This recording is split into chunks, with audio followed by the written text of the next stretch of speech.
Olá, esse é um conteúdo exclusivo do AGTech Meeting, evento que reuniu especialistas, empreendedores, líderes de corporações, produtores rurais, entre outros agentes do ecossistema de inovação.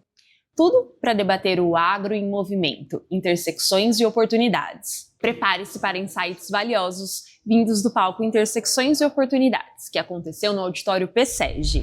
O agro como agente do cuidado, nutrição, bioativos e bem-estar. Para esse papo e para a gente entender a intersecção da nossa indústria do agronegócio com a indústria do cuidado, eu tenho o prazer de chamar ao palco os nossos convidados. A Luciana Medeiros, sócia líder na PwC, comanda o bate-papo como moderadora. Temos o Max da Mata, a Patrícia da Citrosuco / Évora, que vai contar para a gente essa dobradinha. Muito bem, e o Luiz, representando a Corem. Sejam super bem-vindos, pessoal. O cronômetro roda na tela, a mesma dinâmica já conhecida de bate-papo aqui. E aí, se tudo der certo e der tempo, a gente abre para perguntas no final. Combinado, Luciana? Estarei aqui na frente sinalizando. Obrigada, pessoal. Bom painel. Obrigada, Gabi. Me escutam bem? Então, tá bom. Bom, vamos fechar com chave de ouro, né? Então, o último painel do dia é falar de um tema muito, muito bom para falar sobre o cuidado e essa intersecção da indústria de agro com a indústria que a gente chama, né, o consumer goods, a indústria do consumo. Então, essa intersecção aqui super relevante. Também vou destacar, a gente falou aqui no último painel sobre a COP, a PwC estará presente na COP, e inclusive com divulgações nos nossos canais, mídias sociais, etc. Então, fiquem ligados aí para também ver conteúdos aí super interessantes em relação à COP. Bom, para a gente começar aqui a conversa, eu lidero hoje a indústria de varejo de consumo aqui no Brasil, olhando, né, a Maíra olha ali quando planta, colhe, e depois eu olho aqui o insumo, a transformação desse insumo, e depois a venda disso para o consumidor. Então, nós olhamos também muito o consumidor. Queria até aproveitar e fazer para quebrar um pouquinho o protocolo, perguntar para vocês, quem aqui olha hoje rótulos dos produtos que consomem? Por favor, levanta a mão. A gente vai falar um pouco sobre isso, como isso mudou aqui no Brasil. Não só globalmente nós vemos isso, a importância hoje que o consumidor ele realmente olha os seus rótulos, ele analisa aquilo que ele vai consumir. E a gente falou aqui nos painéis, falamos de tantos temas aqui ao longo do dia, de inovação, falamos no primeiro aí sobre a questão do alimento, as pessoas, e como isso realmente vai ser para o futuro. Mas essa visão, a gente não pode esquecer que é o cuidado, a saudabilidade, realmente, que a gente chama, e como isso movimenta o consumidor e também a economia. Nós temos uma pesquisa chamada Voz do Consumidor na PwC. Essa pesquisa ela é feita globalmente e ela tem um recorte brasileiro, para dar cara realmente do Brasil, do brasileiro. E esse ano, nós lançamos agora em setembro, nós vimos que 79% dos brasileiros estão extremamente preocupados com alimentos ultraprocessados e 72% com o uso de agroquímicos. Então, além desse tema que eu falei também dos rótulos, que hoje o brasileiro também analisa e vê muito mais os rótulos do que ele via no passado. Nós temos também a Maíra até comentou sobre o Value Emotion, e quando a gente olha nesse domínio de care, de saudabilidade, a gente vê uma cifra em torno de mais de 9 trilhões de dólares quando a gente fala em relação a tudo isso que tem de regeneração, de tecnologia, tudo isso que faz parte desse ecossistema que nós chamamos de care, de saudabilidade. Então, a gente vai evoluir aqui sobre esse assunto. Eu queria pedir aqui para cada um se apresentar, e depois vou começar aí com um bate-bola aqui para a gente fechar o dia de hoje com chave de ouro. Começo aqui. Boa tarde, obrigado pelo convite, um prazer estar aqui. Meu nome é Luiz Carlos Dematê, eu sou atualmente diretor técnico de sustentabilidade do Grupo Corem, diretor corporativo, e é um prazer estar aqui com vocês. Obrigado. Obrigada. Boa tarde a todos. Igualmente, prazer estar aqui. Obrigada pelo convite. Sou a Patrícia, estou há praticamente 1 ano e 5 meses na Astrosul, coordenadora de ISD. Olá, obrigado pelo convite e parabéns à organização e a todo mundo aqui. Muito legal ver um hub de inovação aqui dentro dessa temática de agro. Eu sou fundador da Mata. Mata é uma empresa nova, uma startup, tem 3 anos de vida apenas, e atuante no que a gente acredita ser parte da renovação, do cuidado que a gente tem que trazer, tanto do umbigo para dentro quanto do umbigo para fora, quando a gente fala de cadeias alimentares. Bom, mais uma vez, obrigada por aceitarem nosso convite. Então, eu queria falar sobre esse tema do cuidado, né, como ele está presente hoje no dia a dia, exatamente na influência que a gente tem também dos consumidores. E eu queria perguntar aí para vocês o que é esse tema de cuidado na prática, né? Como é que vocês interpretam isso na visão das empresas? Como é que isso faz parte do dia a dia? Como é que isso também evoluiu ao longo desses últimos anos? Porque a gente vê realmente uma mudança da população e do consumidor em relação ao tema do cuidado. Quer começar? Bom, a Corim, não sei se todos conhecem, mas é uma empresa que se baseia nos fundamentos da agricultura natural. Obviamente que isso criou estruturas metodológicas, né, relacionadas à produção, relacionadas à originação dos produtos, que são ligados, que vão desencadear todas essas cadeias produtivas e que vão resultar, né, na concepção da nossa marca, né? Então ela tem existe uma percepção assim muito clara, pelo menos aquilo que a gente consegue elaborar e entender do ponto de vista dos consumidores, das características que fundamentaram esse posicionamento. Então envolve aspectos de sistemas de agricultura, métodos, né, que se baseiam na não utilização de agroquímicos, no caso da produção animal, da não utilização principalmente dos antibióticos. Claro, não é só isso, não é simplesmente tirar alguma coisa, mas é toda a concepção de como esse sistema pode funcionar com eficiência. E, obviamente, isso foi sendo reconhecido, né, pelos consumidores, foi criando um valor de marca bastante importante, e essa condição vem crescendo cada vez mais a partir dessa perspectiva, efetivamente, de que os alimentos eles são algo que a gente precisa ter muito cuidado, e acho que é isso que você mais ou menos relatou, né, o que o consumidor tem no final das contas é o rótulo, né, quer dizer, é a embalagem, e aí ele está querendo ter mais informações da maneira como esses produtos foram originados. Eu acho que a perspectiva não é uma trajetória fácil, né, porque obviamente implicava em custos mais elevados, mas acho que essa perspectiva muito forte, muito sincera de entregar produtos com essas características foram orientando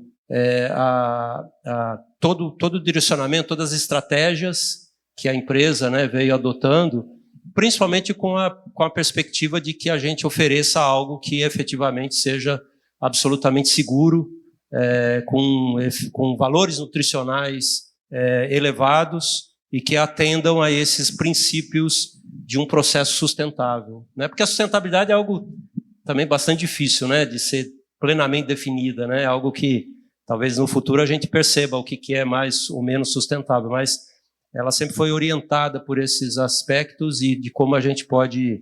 É claro que depois houve o desenvolvimento desses indicadores e atualmente hoje a gente observa tudo isso que está acontecendo em termos de sistemas regenerativos, não é? Onde a gente está observando esses KPIs ou esses indicadores cada vez mais presentes na concepção daqueles que estão envolvidos na produção, mas estão chegando no consumidor, né? Quer dizer, os consumidores estão começando a adotar mecanismos ou entendimentos daquilo que efetivamente as empresas fazem na produção dos alimentos. Então, eu acho que esse cuidado ele é inerente à marca e, principalmente, no nosso caso, aquilo que nós chamamos na palavra do japonês é o makoto, né? Que é uma palavra que transmite assim, sinceridade. Essa sinceridade do propósito, de não adotar caminhos alternativos, ou atalhos, né? mas aguentar o tranco das dificuldades, né? Foram muitas para superar uma série de questões de ordem produtiva, gargalos tecnológicos, né? Deficiências de informação, de conhecimento, para chegar onde a gente chegou. Mas eu acho que isso é o que caracteriza muito esse cuidado, essa perspectiva daquilo que nós chamamos de Makoto. Obrigada. Obrigado. Patrícia? Bom, falando um pouquinho da Citrosuco, a gente é uma empresa que está há 60 anos atuando no mercado, essencialmente B2B, né? 90% do produto é exportado. De 10 copos aí de suco de laranja que tem no mundo, 4 são produzidos no Brasil, 2,5, né, são da Citrosuco. Então, a gente acaba tendo menos esse contato direto com o consumidor, a gente vende para retailers ou para brand owners, mas o cuidado para a gente se traduz numa questão de governança, né? Essencialmente, uma empresa B2B precisa ter transparência, dado, informação para sua cadeia, né, upstream. E a gente também olha os nossos compromissos 2030. A gente tem aí 6 públicos, né, onde a gente endereça desafios de ESG, então seja na ótica de pessoas com diversidade, na ótica de comunidade, compromissos de educação, mais recentemente nas questões aí de carbono, então olhando não só para a descarbonização, mas na geração de crédito de carbono, e aí essa geração de crédito de carbono conecta diretamente com essa agenda de agricultura regenerativa, como que eu vou cuidar do solo, como que eu vou fazer isso de uma forma mais equilibrada, né, para o ecossistema, né, cuidados com biodiversidade, compromissos aí de plantio de 2 milhões de mudas. Então, esse olhar do cuidado, ele está distribuído aí nessa agenda de governança, olhando para os compromissos 2030, e o carbono como esse elo que, no momento, consegue materializar, né, o que a empresa vem fazendo, adotando as melhores práticas. Cuidado é uma palavra bacana, e acho que ela traduz muito da nossa crença, né? A forma como a gente interpreta ela e tenta expandir a nossa narrativa é que o mundo precisa ser mais sistêmico.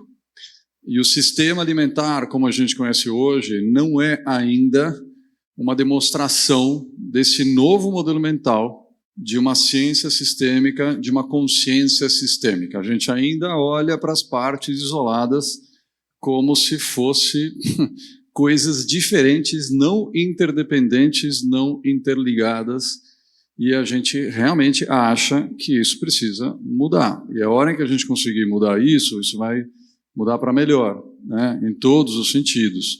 Então, olhando especificamente para o problema e para a potencial solução da floresta amazônica como protagonista dessa nova realidade, o que a gente fez antes da gente lançar um produto, e basicamente, para quem não conhece a Mata, são produtos alimentícios de alto valor nutricional, de ingredientes amazônicos, produzidos por pequenos e médios produtores na floresta em sistemas agroflorestais.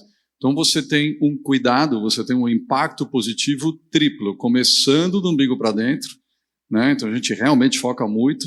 Temos aqui a nossa equipe de P&D no Mata Lab, 9 pessoas hoje, 3 PhDs. A gente desde o início investe muito em ciência nutricional através da ciência do ingrediente amazônico.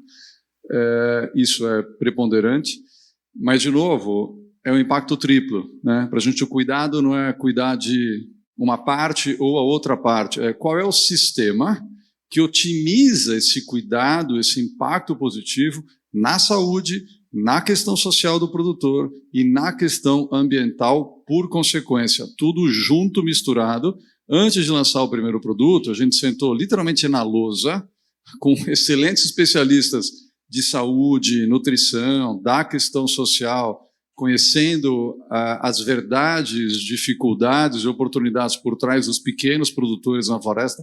Tem 4 milhões de pessoas na Amazônia que praticam agricultura familiar deste tipo de ingrediente, e os sistemas agroflorestais, que são uma tecnologia ancestral, né? Para quem não sabia, mas na Amazônia hoje já tem pesquisa antropológica que comprova que eram milhões de pessoas fazendo há mais de 10 mil anos sistemas agroflorestais lá. O cupuaçu foi domesticado, né?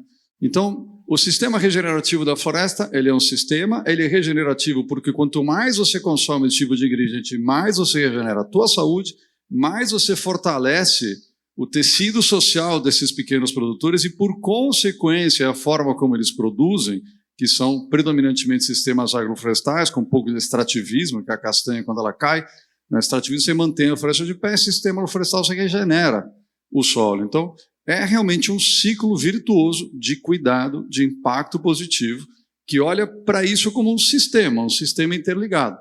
E até onde isso vai? Isso vai substituir o agromonocultura. Não, não precisa, não se trata disso. A gente quer ajudar a plantar uma semente de transformação, de inovação, porque isso é necessário. Esses mundos eles têm que conviver e, olhando para pesos e medidas, eu acho que a gente precisa, sim, realmente colocar uma energia muito focada e positiva nessa nova forma da gente olhar o sistema alimentar. Não para de pé, né? Se deixar só uma parte nessa linha e as outras você não ter esse cuidado, né? A gente está junto e misturado, né? Exatamente. E Max, eu queria então aproveitar para perguntar para você, a gente, nessa pesquisa da Voz do Consumidor, nós fizemos a seguinte pergunta para os consumidores, né? Como as empresas de alimentos e bebidas poderiam contribuir para a promoção da saúde e do bem-estar dos consumidores?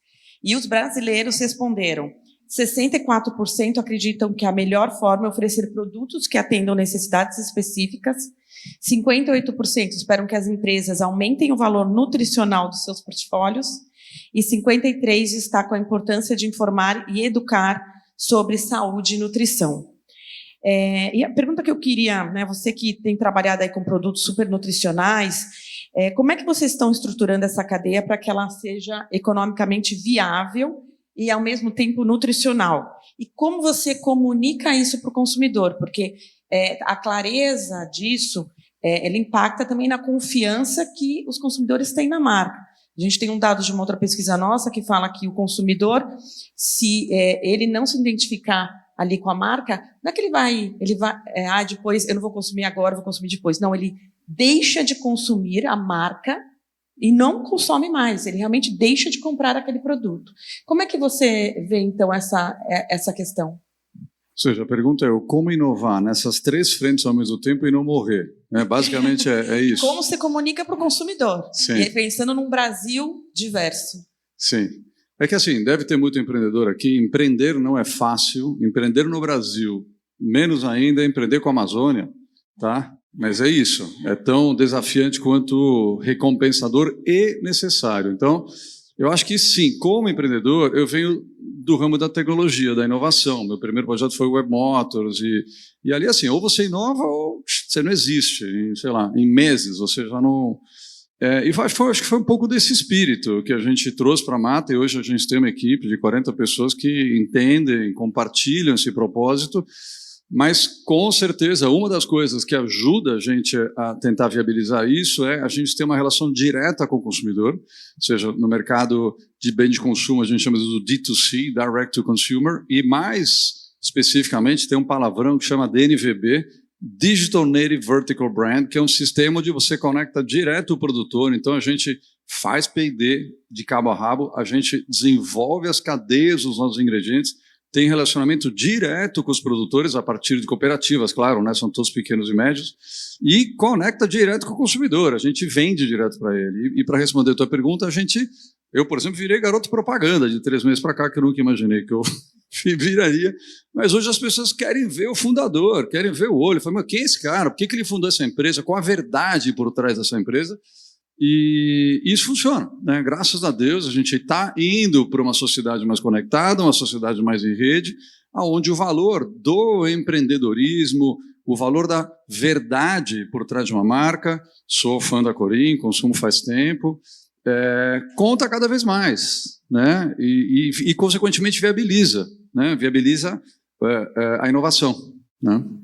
Obrigada, Max. Patrícia, pegando aí o gancho, olhando pela parte de ingredientes, a gente tem também um outro dado que a gente fala que os consumidores, eles impõem as preferências deles e tem essa mudança hoje no comportamento do brasileiro, nesse Brasil diversos, né, das nossas regiões, e com essas expectativas de segurança alimentar e de todos esses aspectos.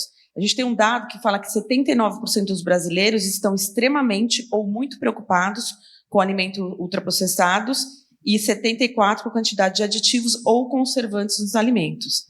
E como vocês hoje na Citrosuco estão pensando, redefinindo, redesenhando a questão na cadeia global de alimentos e o bem-estar? Como é que você pode comentar com a gente o movimento de vocês nessa visão não tradicional da lógica da indústria, né? Como é que isso está sendo encarado com esse impacto o comportamento do consumidor para mudar a visão passada da indústria de ingredientes? Desde que a empresa iniciou, a gente tinha um produto que é o suco concentrado, né? Mais ou menos na década, ano 2000, mais ou menos, a gente entrou com um produto que a gente chama de NFC, que é o Natural suco natural, né? Sem fazer a concentração, que era um produto muito mais premium, olhando aí tendências de mercado, então essa necessidade de saudabilidade, né? Acompanhar o que o mercado, principalmente internacional, estava demandando. Então, já foi uma super inovação, né, para uma indústria que trabalhava numa lógica bastante tradicional. E aí, há 3 anos atrás, né, a gente criou uma business unit, que é a Evera, que ela trabalha com os outros 50% da laranja. Então, durante muito tempo, né, no processo do suco, ele sempre foi circular, porque o bagaço, fibra, sementes eram aproveitadas do ponto de vista de produção de um produto que a gente chama de CPP, que é o ração animal. Então, isso já ia para uma alimentação principalmente de gado, né?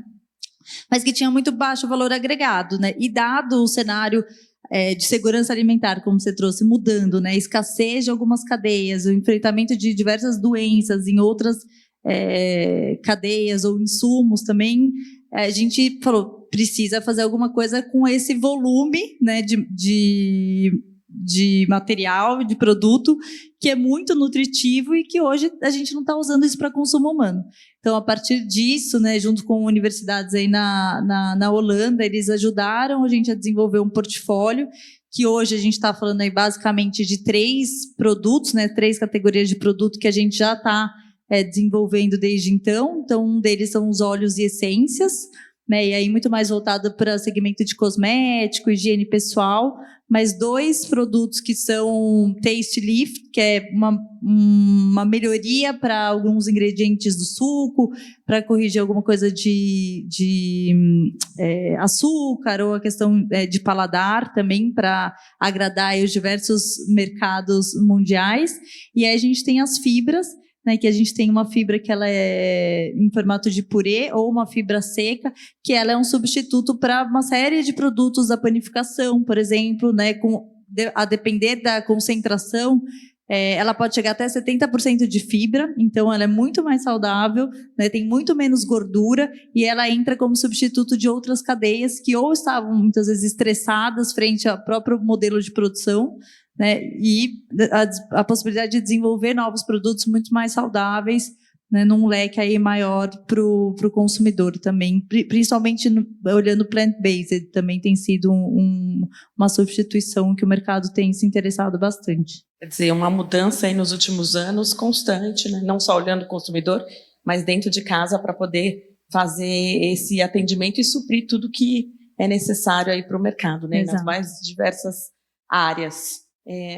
Para a gente falar um pouquinho, né, de inovação industrial, acho que vocês já começaram, né, nessa visão do cuidado, né, desde do início ao fim, já nasceram, né, nessa dimensão do cuidado, né, pensando desde o animal até chegar lá no consumidor. E hoje nós vemos que os consumidores eles querem ter um preço mais acessível, claro. Isso na nossa pesquisa também nós vimos que a questão de preço, Brasil e mundo, ela é algo relevante, mas também querem praticidade e benefícios à saúde. Ela quer que realmente tenha a questão de nutricional e esses outros pontos que eu comentei do que o consumidor. Luiz, como é que você vê, de que forma a transparência, né, o compromisso com o bem-estar, tanto dos animais como dos clientes, e a presença direta ali no varejo influenciam a confiança de quem consome os produtos da Corim?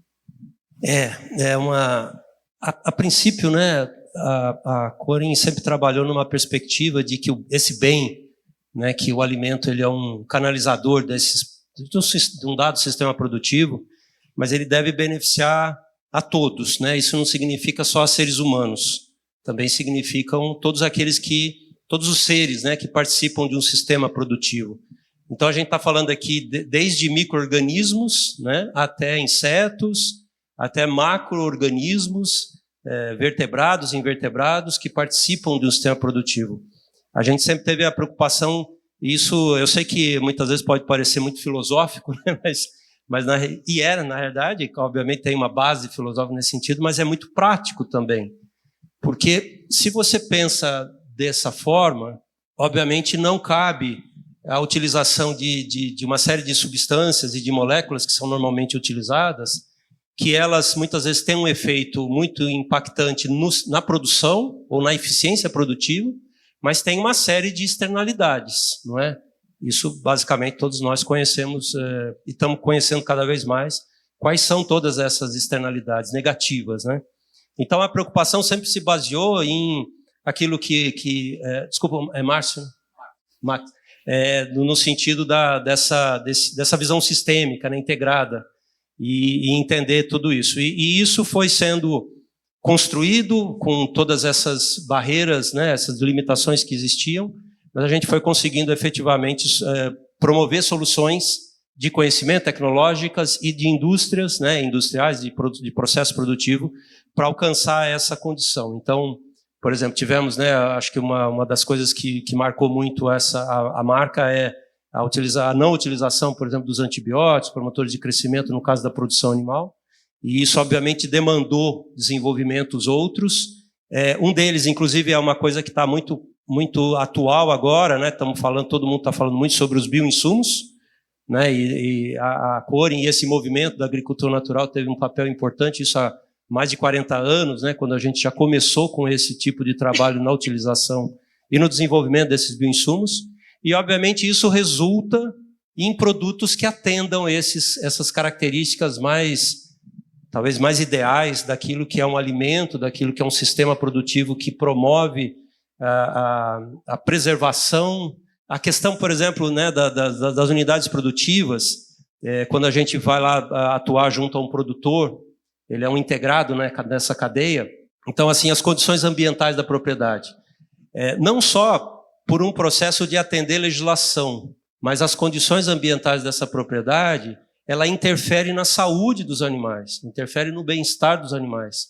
Então é nessa perspectiva mais ampla de entender que a estrutura florestal, ou que esses serviços ecossistêmicos efetivamente são um verdadeiro colchão de proteção, não só para a saúde dos animais, para a sanidade dos animais, mas para a saúde de todos os seres que participam desse grande movimento, né? Nós estamos falando aqui de milhares de seres que estão envolvidos num conjunto muito pequeno, de uma pequena propriedade, nós estamos falando numa diversidade gigantesca, e atualmente a gente está conseguindo observar o quanto esses aspectos estão sendo valorizados e cada vez mais chegando, né, aos consumidores, e cada vez mais preocupados, estão atentos a isso.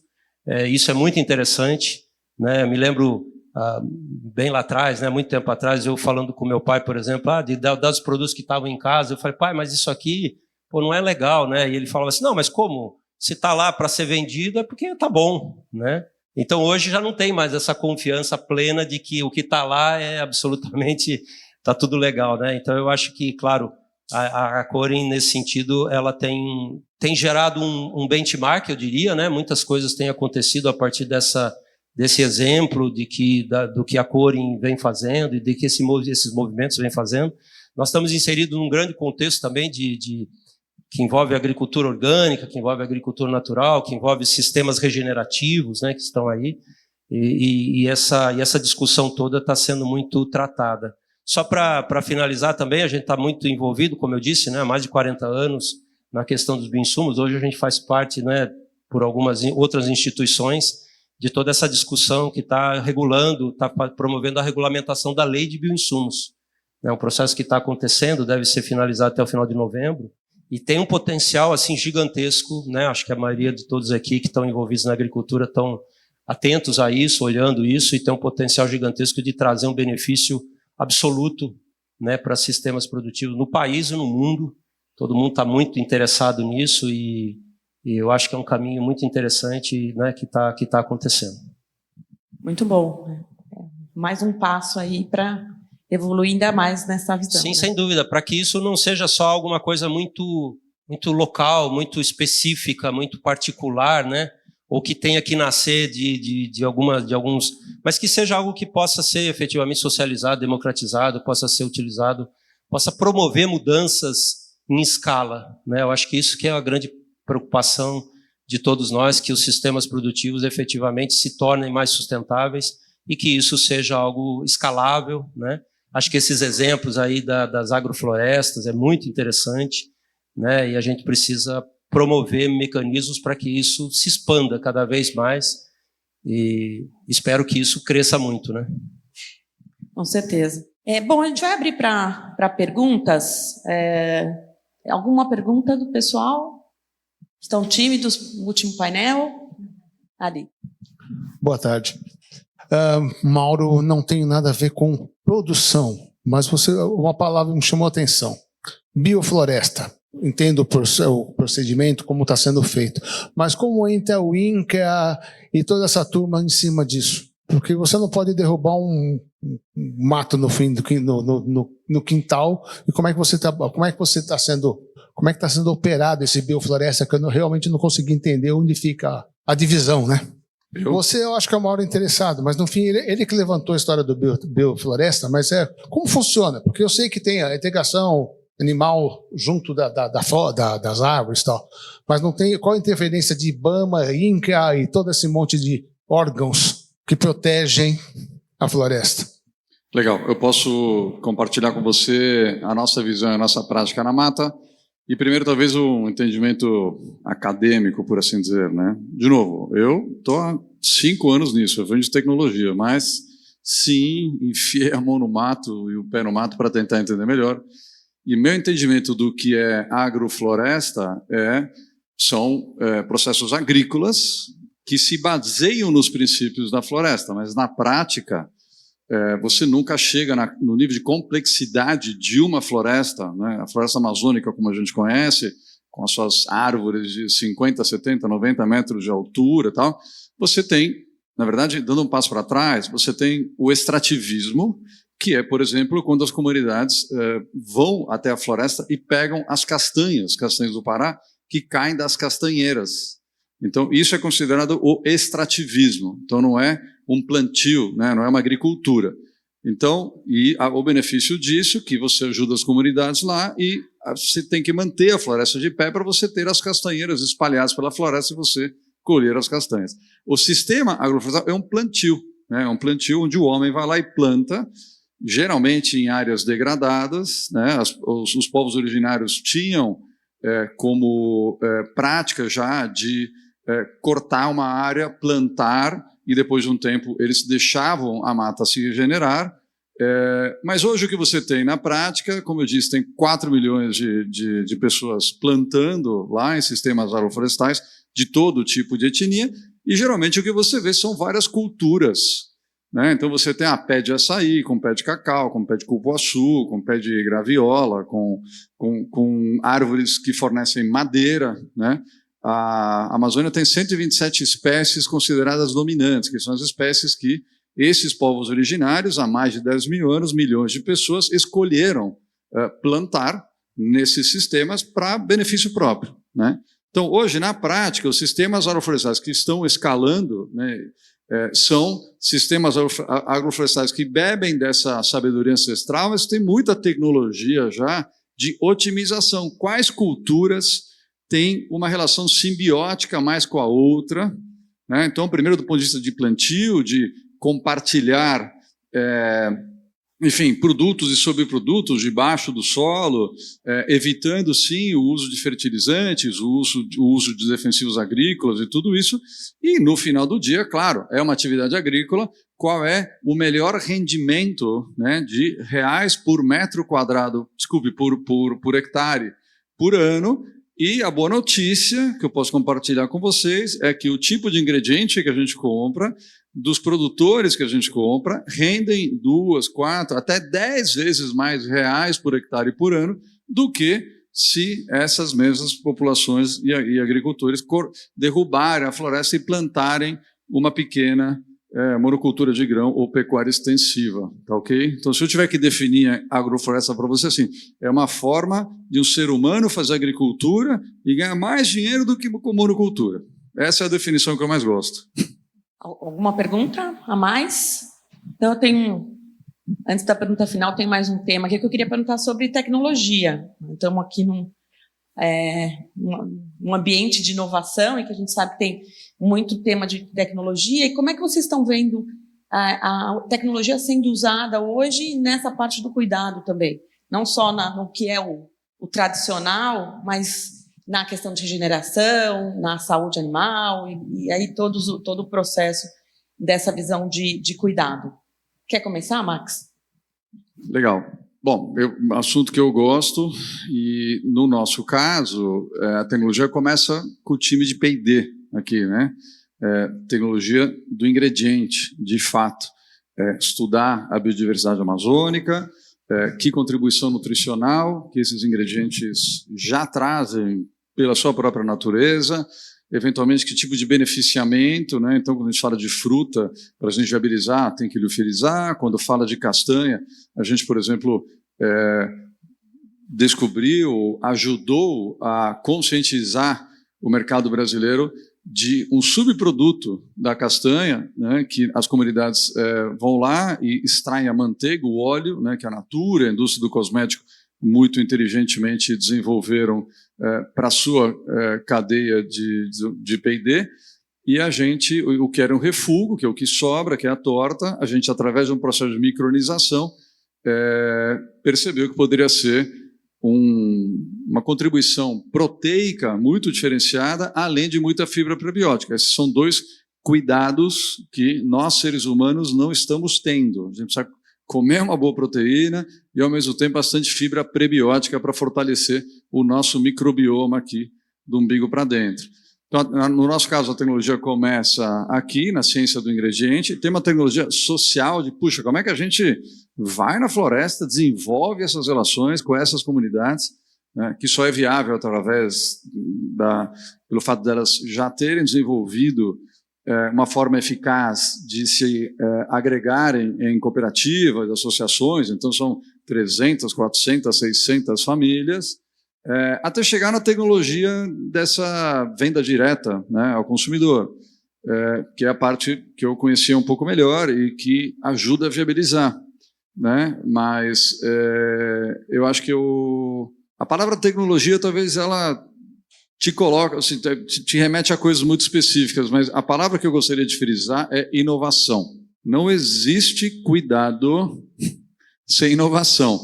Cuidado custa caro, cuidado leva tempo, cuidado, essa visão sistêmica, para ser implementada de verdade, né? Um ovo da Corim, para chegar na gôndola, com certeza, ele custa mais caro, ele começou custando muito mais caro. Tenho certeza que vocês desenvolveram muita inovação na cadeia inteira até conseguirem chegar nesse produto que carrega muito mais cuidado com ele, e isso precisa de inovação. Então, assim, a inovação que as startups de tecnologia, Vale do Silício, a forma como a gente trabalha, comentei hoje com a Lari, falei, puxa, ficou super legal de ver que no agro aqui, cara, você está vendo aqui, sabe, Open Innovation, você está vendo uma série de práticas que viabilizam a inovação, e só dessa forma a gente vai conseguir resolver esses perrengues que a gente tem hoje no sistema de produção e consumo de alimentos, né? Porque vamos combinar, está muito ruim. Luiz, quer comentar também um pouco? Basicamente foi esse trabalho no nosso caso, né? Foi muito voltado para especificamente quase que para microbiologia, né? Esse conhecimento, essa tecnologia de entender esses aspectos, e o foco de estudo sempre foi o solo, né? Mokichi Okada, esse pensador japonês, quando ele escreveu sobre a agricultura natural, ele falava sobre o solo, né? Ele falava de uma maneira assim muito interessante, inclusive. E é nesse drive, né, de solo que todas as coisas que nós fomos fazendo foi sendo efetivamente praticada. Então, esse entendimento. Isso foi gerando aquilo que foi comentado. A gente foi conseguindo sair de uma situação de produção lá, por exemplo, que a gente tinha um diferencial de alguma coisa em torno de quase 50% de diferença na hora de conseguir produzir um frango vivo, né, em relação a um sistema convencional, para algo hoje que varia em torno de 5%, que é uma diferença que, né, foi sendo consumida ao longo do conhecimento de como promover melhorias e eficiência produtiva a partir dessas abordagens. E isso está acontecendo em outras cadeias produtivas, né? Nós temos, por exemplo, a questão dos pescados, também uma série de protocolos que a gente foi desenvolvendo e estamos conseguindo promover situações interessantes, né, do sentido da produtividade, oferecer produtos que se diferenciam, na questão da cadeia do ovo, na questão da cadeia de grãos, né, e isso tudo vem sendo um trabalho. Temos um centro de pesquisa, né, que é o centro de pesquisa, o CPMO, que foi o fundamento, foi a base, foi o centro desse trabalho, onde houve muito investimento em termos de pessoas, de formação de pessoas, para que a gente conseguisse pensar em termos de uma agricultura nessas bases. Ou seja, basicamente é aquilo, agricultura de base, a natureza, né, oferecendo os fundamentos para esses desenvolvimentos, e foi nessa perspectiva que a gente foi criando essa condição toda. Patrícia, quer passar para a visão de ingredientes? Acho que a gente tem, na visão de ingredientes, essencialmente, acho que a palavra que o Max trouxe, que é inovação, foi fundamental, né, para a gente conseguir desenvolver. E aí, claro, tem toda uma parte de tecnologia que suporta esse P&D, né, porque eu preciso de equipamento que, de fato, vai conseguir fracionar o óleo naquela concentração. Então, hoje, por exemplo, a gente tem uma planta nos Estados Unidos que é o equipamento que consegue chegar no nível de granularidade que a gente precisa, né, para entregar o ingrediente, o insumo da forma que o cliente quer. Mas quando a gente olha também para as outras áreas do negócio que dão suporte para que esse insumo seja gerado, quando a gente olha para o campo, por exemplo, a gente tem, né, 5, né, trazedores autônomos aí, né, na América Latina que faz a pulverização de forma mais precisa, né, olhando para esse cuidado com menos uso de agrotóxicos, né, dentro dos padrões legais. Então tem todo esse trabalho de inovação e tecnologia, porque aí o equipamento vem, né, para poder viabilizar. Então a gente tem essas várias frentes, olhando P&D, olhando inovação, tecnologia no campo, e aí a gente também olha isso de forma colaborativa, né, porque a gente, por exemplo, tem 6 navios, né, próprios, em que a gente faz o transporte, e aí a gente fala de descarbonização. Então a gente precisa também de um parceiro que desenvolva a tecnologia para um biocombustível, né? Então precisa trabalhar de forma muito integrada, colaborativa, né, com outros setores para a gente conseguir viabilizar ali inovação, melhorias para melhorar toda a cadeia, né? E para a pergunta final, aí eu vou pedir até para vocês fazerem as considerações finais. Eu queria falar como é que vocês estão vendo para os próximos anos essa questão do cuidado. Como é que vocês estão vendo que o consumidor vai evoluir nesse tema, e também pensando desde a produção, né, até chegar no consumidor. Quer ir para você, Patrícia, depois o Luiz, depois Max? Hoje a gente acompanha, a gente tem um sistema de registro de demanda de cliente, né? Como a gente é essencialmente B2B, esse relacionamento é bem fácil e a gente faz o monitoramento do avanço, né, do que eles têm nos perguntado. Então, acho que o como tem sido feito, né? Não basta mais falar. Alguém que falou sobre a gente precisa demonstrar que a gente está fazendo, comprovar, né? Precisa dar cara, né? Então, realmente, isso a gente percebe. Então, em relação a consumo de água, em relação a como a gente é intensivo em mão de obra, porque a colheita ainda é uma colheita manual. Então, quais são as nossas práticas de direitos humanos, como a gente faz isso no campo, como que o nosso fornecedor, né, de matéria-prima também implementa essas boas práticas. Então, a gente tem visto essa intensificação do como é feito, né? Então, um sistema de certificações que a gente se baseou muito lá atrás e que dava esse respaldo, a gente tem visto que ele começa a ser insuficiente para isso. Então, a gente começa a olhar para outras soluções que possam entregar. E do ponto de vista né, de como vai evoluir. Acho que o consumidor, a partir do cada vez mais informado, consumo digital, vai continuar usando o ato do consumo como um ato político também e vai seguir, né, escolhendo por marcas que se importam com temas relevantes para a sociedade. Luiz? Nós tivemos sempre também uma experiência muito grande com as certificações, né? Fomos a primeira empresa a ter, por exemplo, a certificação no bem-estar animal, criamos um protocolo da certificação do não uso de antibióticos e atualmente ele é utilizado, inclusive, para muitas outras empresas. Mas hoje, sabe, o que a gente observa é que os consumidores estão mais preocupados ou estão mais atentos assim, o que a gente consegue, a própria empresa consegue demonstrar de garantia, de segurança, né, daquilo que ela está entregando. Então, hoje a gente está muito focado em olhar, em promover monitoramento das nossas cadeias produtivas. A Corin é uma empresa que tem uma diversidade muito grande de cadeias produtivas, né? Nós não estamos só num processo de uma integração vertical de uma única cadeia, são várias cadeias que fazem parte de todo esse rol de produtos que nós oferecemos. E hoje a gente tem uma preocupação muito grande em montar estruturas que nos permita olhar cada etapa dessas cadeias, garantir que os requisitos, que os protocolos estão sendo cumpridos e que estão efetivamente gerando valor para o produtor. Né? Uma preocupação grande, que eu acho que isso é fundamental, que a gente consiga efetivamente transferir valor ou fazer com que o produtor capture valor da relação que ele tem com a empresa. Essa é uma preocupação. Eu acho que, em certa medida, não é fácil isso, né? Pode parecer, talvez, simples, mas é bastante complexo. Mas a gente está conseguindo, em alguma medida, fazer com que esses produtores sejam mais valorizados e que sejam reconhecidos diretamente pelos consumidores, sabe? Então, criando condições para que ele seja mais exposto. E isso tem sido muito interessante, né? A perspectiva dos produtores em relação à própria empresa. Ele não está tirar ele um pouco lá do bastidor, né? E fazer com que ele consiga subir no palco aqui também e promover suas experiências. Max? Em nome da Mata, eu acho que a gente está muito confiante.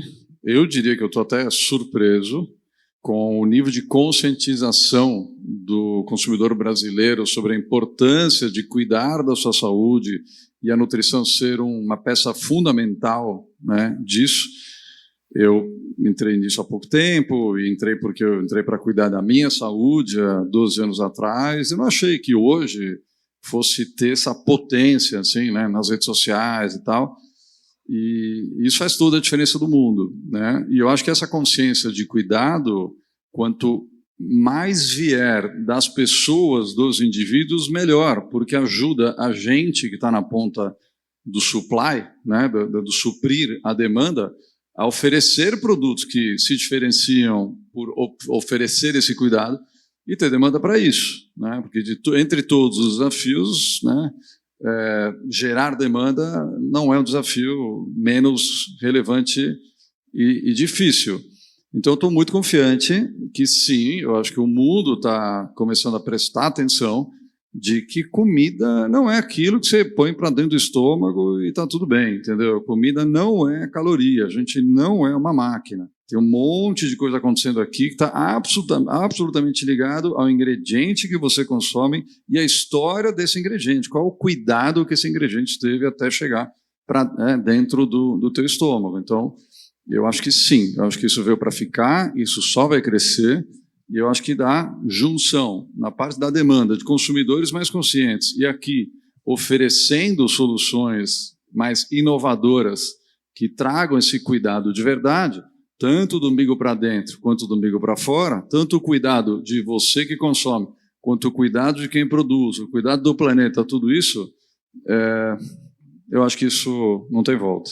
Ano que vem você volta para a gente já olhar esse olhar do mercado aí para a gente ter essa visão. Quero muito agradecer a presença de vocês, obrigada novamente por estarem aqui conosco, compartilhando, que eu acho que é uma visão muito importante, a mescla aqui das empresas, para a gente olhar para o futuro, olhar para esse consumidor e ver como isso realmente tem um impacto total na cadeia, nas empresas, na visão do futuro. Quero agradecer aqui ao time da organização da GTEC, aí, Gabi, Gabi, Estevam, todo mundo, né, pelo ótimo evento. E agora, né, Gabi, vamos para o Happy Hour? Eu acho que todo mundo merece, não merece? É. Uma salva de palmas, pessoal. Obrigado. Obrigada. Gostou desse conteúdo? Então siga nos acompanhando nas redes sociais para saber das próximas novidades e próximos eventos também. Até a próxima!